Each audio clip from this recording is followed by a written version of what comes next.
আমার প্রাণপ্রিয় শিক্ষক শিক্ষিকা কর্মচারী ও শিক্ষার্থীকে জানাই আমার আন্তরিক শুভেচ্ছা ও সালাম। আসসালামু আলাইকুম।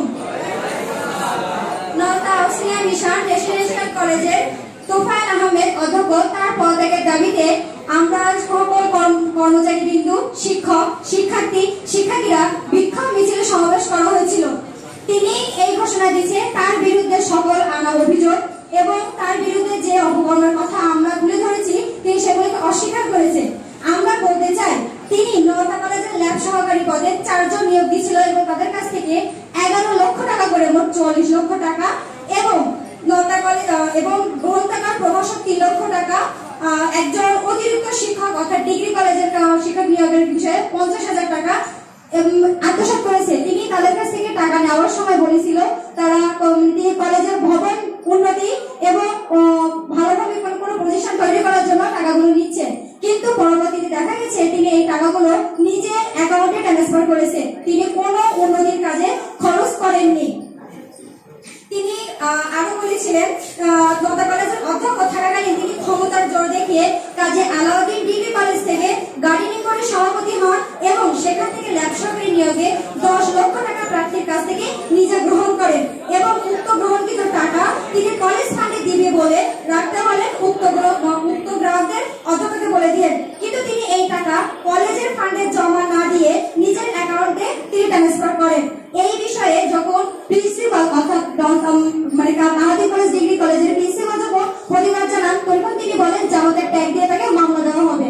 তিনি রাজনৈতিক মামলার ভয়ে সে সময় নিস্তব্ধ হয়ে যান। 2022 থেকে 2023 শিক্ষাবর্ষে একাদশ শ্রেণী জরিমানা 89,000 টাকা, কলেজ পুরাতন ভবন রড বিক্রি করে 42,000 টাকা, বার্ষিক কলেজের বই খাতা বিক্রি করে 15,000 টাকা, হোমিও চেম্বার জন্য 40,000 টাকা, শিক্ষা অধিদপ্তরের জন্য 2,40,000 টাকা, কলেজের উন্নয়নের নামে সংগৃহীত পতাকা স্থান ও টাইসের সমুদায় টাকা কলেজ অ্যাকাউন্টে জমা না রেখে নিজে আত্মসাৎ করেন।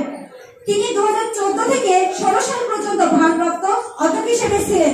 2016 পরে তিনি অধ্যক্ষের দায়িত্বে পেয়ে শুরু হয়ে যায় তার আরো দুর্নীতি। তিনি আদান মামা নামক খুঁটির জোরে কলেজের সকল টাকা এবং বিভিন্ন বিষয় লুটপাট করতে দ্বিধাবোধ করেননি।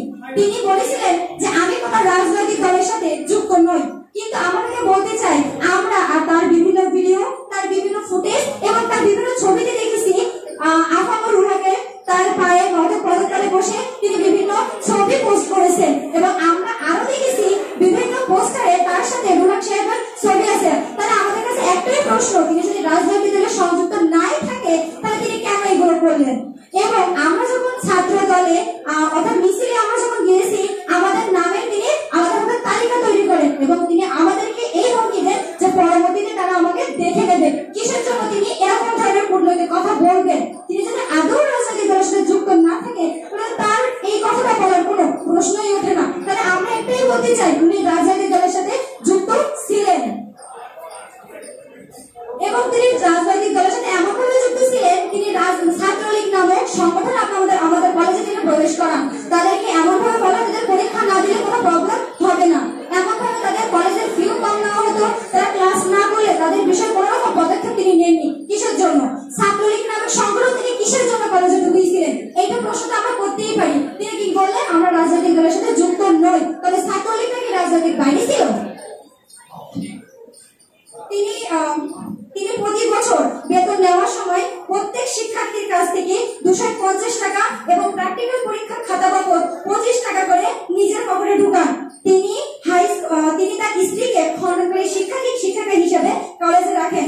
অধ্যক্ষের স্ত্রী ঝুমা রানী কেবির আউসুল্লাহ জুনিয়র হাই স্কুলের স্থায়ী শিক্ষিকা হিসেবে নিযুক্ত আছেন। একজন শিক্ষিকা হিসেবে তিনি কিভাবে 2 প্রতিষ্ঠান থেকে বেতন তোলেন? নওতা কলেজের অফিস সহকারী সেলিম তিনি নওতা কলেজের অধ্যক্ষ তোফায়েল আহমেদের নির্দেশে আউসুল্লাহ জুনিয়র হাই স্কুলে অফিস সহকারী পদে ছিলেন। তিনি একই সাথে 2 প্রতিষ্ঠানে চাকরি করতেন এবং 2 প্রতিষ্ঠান থেকেই তিনি বেতন তুলতেন। সেলিম একজন নওতা কলেজ অফিস সহকারী থাকা সত্ত্বেও তিনি প্রিন্সিপালের বাড়িতে সমস্ত কাজ করতেন এবং প্রিন্সিপাল তার টাকা নিজের পকেট থেকে না দিয়ে তিনি কলেজ ফান্ড থেকে তার টাকা দিতেন। তিনি একজন কলেজ অফিস সহকারী হওয়া হিসেবে তার যতটুকু কাজ তিনি তার বিন্দুমাত্র কোনো কাজ করতেন না। তার সিনিয়র অফিস সহকারীরা তাকে যদি কোনো করতে বলতেন তিনি তাদের উপর রাগ দেখাতেন এবং হুমকি দিতেন চাকরি চলে যাওয়ার ভয়ে। তিনি এ সমস্ত দিতে পারতেন শুধু অধ্যক্ষ তোফায়েল আহমেদের জন্য। নওদা কলেজের অধ্যক্ষ তোফায়েল আহমেদ তিনি তার সহকারীদের সাথে কূটনৈতিক আচরণ করতেন। নওদা কলেজের সকল শিক্ষার্থীরা সংবাদ সম্মেলনে বলেছে তারা তোফায়েল আহমেদের সহকারী হিসেবে চাকরি করতে চান না এবং তারা আরো বলেছেন যে তাদের সাথে নানা রকম দুর্ব্যবহার তিনি করেছেন এবং রাজনৈতিক ট্যাগ লাগিয়ে তাদেরকে দমিয়ে রেখেছেন। সত্যের কথা বলতে গেলে, সত্যের কথা চলতে গেলে তারা নানা রকম ভাবে বিভ্রান্ত করা হয়েছে।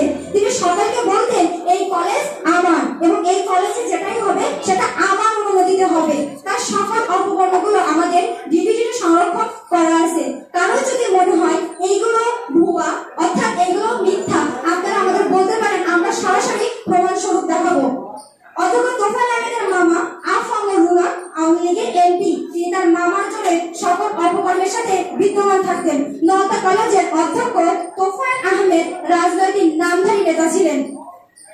আর আমরা তার কাছে একটাই প্রশ্ন করতেছি, আপনি যদি আপনার প্রতি আনা অভিযোগগুলোকে মিথ্যা প্রমাণিত করেছেন, ঠিক আছে আমরা মেনে নিচ্ছি, তাহলে আপনি কেন আমাদের কলেজে এসে আমাদের সাথে কথা বলেননি? আপনি কেন লাইভে এসে কথাগুলো বলতেছেন? আমরা তো চাইনি এমন কিছু হোক, কিন্তু আপনি বিষয়টা বড় করেছেন, এজন্য এখানে আমাদের আর কিছু বলার নেই এবং আমাদের কাছে আপনার সকল অন্যায়ের